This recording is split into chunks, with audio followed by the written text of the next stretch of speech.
God remembered Noah, all the animals, and all the livestock that were with him in the ship, and God made a wind to pass over the earth. The waters subsided, the deep's fountains and the sky's windows were also stopped, and the rain from the sky was restrained. The waters continually receded from the earth. After the end of 150 days, the waters receded. The ship rested in the 7th month, on the 17th day of the month, on Ararat's mountains. The waters receded continually until the 10th month. In the 10th month, on the 1st day of the month, the tops of the mountains were visible. At the end of 40 days, Noah opened the window of the ship which he had made, and he sent out a raven. It went back and forth until the waters were dried up from the earth. He himself sent out a dove to see if the waters were abated from the surface of the ground. But the dove found no place to rest her foot, and she returned into the ship to him, for the waters were on the surface of the whole earth. He put out his hand and took her and brought her to him into the ship. He waited yet another 7 days, and again he sent the dove out of the ship.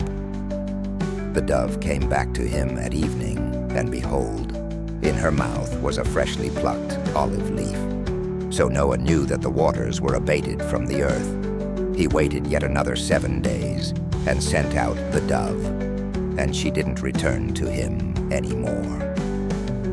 In the 601st year, in the 1st month, the 1st day of the month, the waters were dried up from the earth. Noah removed the covering of the ship and looked. He saw that the surface of the ground was dry. In the 2nd month, on the 27th day of the month, the earth was dry. God spoke to Noah, saying, "Go out of the ship, you, your wife, your sons, and your sons' wives with you. Bring out with you every living thing that is with you of all flesh, including birds, livestock, and every creeping thing that creeps on the earth, that they may breed abundantly in the earth, and be fruitful, and multiply on the earth."